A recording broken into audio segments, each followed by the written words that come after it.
गृह मंत्री जी को तो शर्म आती ही नहीं है। क्यों? क्योंकि वो तो तड़ी पार है कि 26 मई 2024 के बाद इस देश में अगर इस गुंडे भाजपा वालों का कोई नाम लेने वाला इस देश के भीतर आपको मिल जाए तो मुझे सूली पे लटका देना, लाल चौक पे लटका देना। आपने देखा नहीं जब राहुल गांधी जी ने कश्मीर से कन्याकुमारी से यात्रा प्रारंभ करी, कितना मजाक उड़ाया इस गोदी मीडियन में। क्या नहीं कहा उनके बारे में? अरे नहीं, 1-2 दिन चलेंगे, 3 दिन चलेंगे, लेकिन जब पूरे 150 दिन श्रीनगर के लाल चौक पे तिरंगा झंडा ले रहा, उस दिन ये मोदी सरकार, और जब दिल्ली से यात्रा निकली थी, आपको याद होगा, आप पत्रकार महोदय, आप ये हर चीज कवर करते, उस दिन जब यात्रा निकली तो उन्होंने सुरक्षा तक नहीं दी राहुल गांधी जी को, पूरी सुरक्षा घेरा उन्होंने हटा लिया, एसपीजी हटाई, उससे क्या हुआ? कुछ नहीं। राहुल गांधी जी आज हर एक इस देश के भीतर, गरीब जनमानस के भीतर, उनके दिल में अपना घर कर चुके, और उसको ये मोदी सरकार, भाजपा जैसी फांसीवादी सरकार कभी कुछ नहीं कर सकती। लेकिन राहुल गांधी इस देश को प्रेम, भाईचारे, सद्भाव के साथ आगे बढ़ाएंगे। और मैं आपको लिख के दे रहा हूं, ये चाहे हाईकोर्ट चले जा, हम गए, सेशन कोर्ट गए और जिला कोर्ट गए, आपको अच्छे से पता होगा, ज्यादा कुछ बड़ी कहानी नहीं है, लेकिन जिला कोर्ट के उस जज का प्रमोशन हुआ कि नहीं हुआ? अगर वो जज दलाल नहीं था तो उसका प्रमोशन कैसे हो गया सजा सुनाते से ही? उसी तरह अभी जो हाईकोर्ट के जज ने फैसला, अरे पूरी तरह से साजिश है, साजिश बीजेपी की नहीं, मोदी अमित शाह दोनों की साजिश है, और गोडसेवादी विचारधारा जो हेडक्वार्टर नागपुर से चल रहा है उसकी साजिश है। उसमें पूरा देश राहुल गांधी के साथ खड़ा है। अभी सुप्रीम कोर्ट से राहुल जी को न्याय मिलेगा और ठीक 26 मई तक रिजल्ट आ जाएंगे, ज्यादा समय अब बचा नहीं है। उस दिन इस देश एक नया इतिहास रचेगा। रिकॉर्ड बहुमत जो राजीव गांधी जी को जनता ने दिया था 418, उससे भी ऊपर राहुल गांधी जी के नेतृत्व में कांग्रेस पार्टी पूर्ण बहुमत से इस देश में अपनी सरकार बनाएगी, और सरकार बनाने के पश्चात मैं आपको विश्वास दिलाता हूं, इस देश में भाईचारे, प्यार, मोहब्बत की रौनक वापस आएगी, महंगाई घटेगी, युवाओं को नौकरी मिलेगी।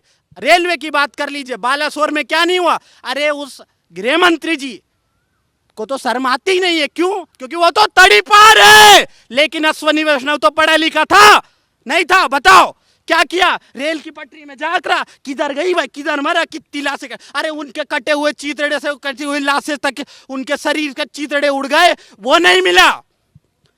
उनके घर वालों से क्या ये लोग मिले? नहीं मिले। अरे फोटो खिंचवा के ये साबित कर दिया इस देश की गोदी मीडिया ने कि वो देश का कितना अच्छा रेल मंत्री है जो कि वहां पहुंच गया। अरे कोई एहसान नहीं किया, पूरा रेलवे सिस्टम खा गए, पूरे अच्छी तरह से दलाली कर करके सब कुछ अडानी को बेचने का एक इन्होंने पावर प्लांट सेट कर लिया, और पावर में ये है, ज्यादा दिन बचे नहीं है मित्रों, साथियों, भाइयों, बहनों। अब सिर्फ और सिर्फ मैं आपको विश्वास दिला रहा हूं कि 26 मई 2024 के बाद इस देश में अगर इस गुंडे भाजपा वालों का कोई नाम लेने वाला इस देश के भीतर आपको मिल जाए तो मुझे सूली पे लटका देना, लाल चौक पे लटका देना। और आपको लग रहा है जिस तरह से राहुल गांधी ने भारत जोड़ो यात्रा निकाली, उनकी एक जननायक की छवि उभरी, उससे बीजेपी बौखला गई और कोशिश में आ गई कि कैसे भी इसको रोको? देखिए, राहुल गांधी जी से बीजेपी आज से नहीं बौखलाई है। आप याद कीजिए जब 2012 में राहुल गांधी जी ने अमेठी में यात्रा निकाली थी, वो यात्रा मत भूलिए। राहुल गांधी जी ने किसानों के हक में जब भूमि अधिग्रहण बिल लेके आया था, उस बिल में उन्होंने बहुत महत्वपूर्ण प्रोग्राम रखे थे। किसके लिए? देश के किसानों के लिए, गरीब जनता के लिए।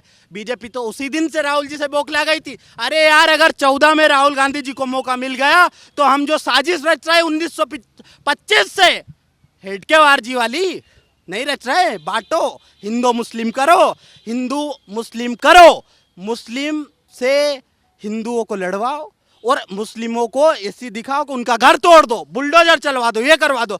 तो इसमें तथाकथित कुछ ऐसे लोग हिंदू समाज में निवास करते हैं कि वो ये समझते हैं कि अगर ये भारतीय जनता पार्टी मुस्लिमों का दमन कर रही है तो हिंदुओं का भला करेगी। लेकिन भाई साहब, एक बात आप सभी को बता देना चाहता हूं, जो कोई भी आदमी इस देश में दमन करता है, एक समाज का नहीं करता है, एक धर्म का नहीं करता है। दमन दमन ही होता है। भाई साहब, आज मैं आगे बढ़ने के लिए इनकी बलि चढ़ाऊंगा, आप मेरा साथ दे रहे हो तो कल आपकी भी बलि चढ़ा दूंगा, याद रखना।